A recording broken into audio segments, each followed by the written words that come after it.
guys, welcome back to Prime Ballerinas of the World. Today, our special guest is coming all the way from Russia, one of the greatest it girls of our time, and she was literally destined to be a star by Tsar Alexander himself. Please welcome Matilda. Woo! Woo! Hi, thank you guys so much for having me. Thank you for coming. Of course. To our show. Thank you for having me. I'm so excited. And for those people who have been living under a rock, please introduce yourself. Tell us a little bit about your background, where you come from. Dance, girl? How did you become the it girl of ballet? Yeah, so as you pretty much put it rather nicely, I was just destined to become the star of the Russian ballet. I've been dancing since I could remember. Both of my parents were actually dancers in Poland, and my father moved us out here to Russia in St. Petersburg. And I was born here, St. Petersburg, and since then I was dancing, and I eventually got into the ballet school, and from there to the Imperial Theater.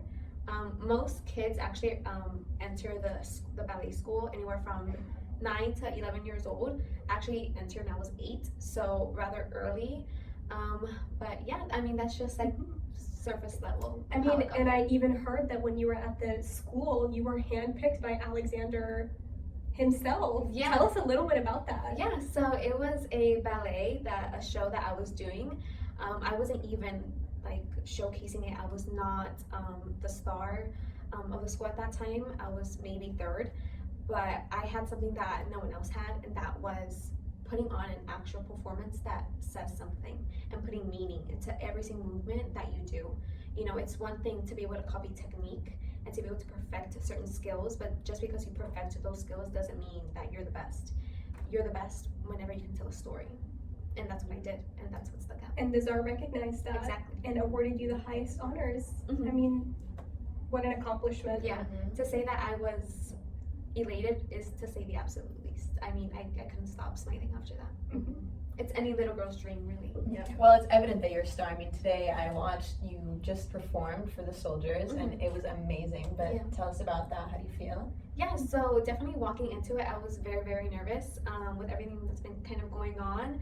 I would hear like gunshots and like explosions near my house, and so I just didn't feel safe rather leaving, and I didn't want to leave my son alone. But a friend of mine eventually convinced me and told me that it would be a great opportunity and something great for soldiers to see and kind of boost them around, so I decided to do it. Yeah. Did you feel like it was part of your patriotic duty to put on that performance? Yeah, absolutely. Yeah. I mean, like I said, I wouldn't feel comfortable leaving my son, but if I were to leave my son to do something, it would very much be for something very important. Wow. Well, before the show, we were trying to get some interviews just to hear the opinion of the public on you. And when we were out there, we were talking to these soldiers, and to be honest, the reviews were not really good. I don't know why, because I mean, after the show, of course, they were super with the standing ovation and da-da-da-da. But before the show, I don't know what was going on, but they were talking shit on your name, girl. Yeah. I mean, it's not the first time that has happened. I mean, there has been a lot of rumors and speculations and just defamation really surrounding my name for years now. But I mean, it's part of the job, I guess you could say. I mean, being in the spotlight that I am, I'm used to the negative comments and the critiques, but I mean, that just really takes away from the art form of ballet, and that takes away from our culture, so it's a real shame.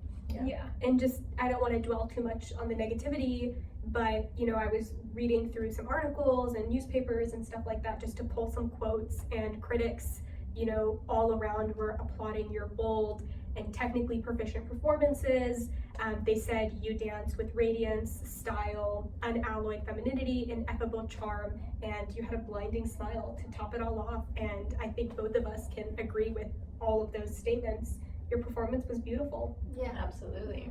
I mean, people can say about whatever they want regarding my personal life outside of dancing, but when it comes to dancing, I mean, you're the best. The comments, yeah, exactly, of course. I mean, no one puts in the work that I put in, no one. What about your thoughts? You know, I'm curious to know what you think about, you know, the growing revolution.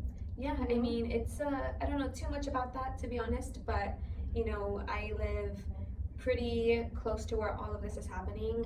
As I said, just a few days ago, prior to the performance of today, I would hear gunshots and explosions and things like that, and I would talk to a general, and he would just assure me that, you know, the situation, that I should, you know, remain calm and everything, and It's just a little blip, yeah. you know. So beyond Not- The general told me that it would pass, so Yeah. I trust his And judgment. it would, I think, you know, it would be crazy that the Russian people would want to dethrone their czar. Yeah, I they would mean, never do yeah, that. they would Exactly. never do that. Exactly. So Mhm. no worries there. Okay guys, sorry about the change of scenery. We heard gunshots and we decided to get out and move. But we're just going to continue our conversation right where we left off. Yeah, and before the intermission, we were talking about, the recent protests and, just revolutionary ideas. And in light of these things, people are more and more frequently mentioning your Polish heritage, and more frequently than ever before, to be honest. So I just wanted to hear what you had to say about that. And previously you had stated that you were very Russian, so Yeah, no, I am Russian, but I'm also, part of me is also Polish. I would celebrate Polish holidays, as I mentioned before. My parents are both Polish. Growing up, that was a part of my life, and this hostility towards the Polish people wasn't seen years back. Before I would be seen and proclaimed as the Russian ballerina, the Russian cultural treasure, right? And so there's definitely been a shift in that, and now people are questioning like my nationality and my ethnicity and my religion and things like that. And so these are just very confusing and troubling times, and I feel like these questions show them. Mm-hmm. So to amend what you said before, those two nationalities are not mutually exclusive for you? or- Exactly. Okay. Mhm.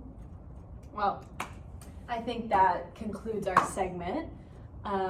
Thank you so much for coming Yes, here today. thank you. It was a pleasure having you, and We look forward to see you revolutionize ballet. Yeah, thank you. Thank you guys so much for having me.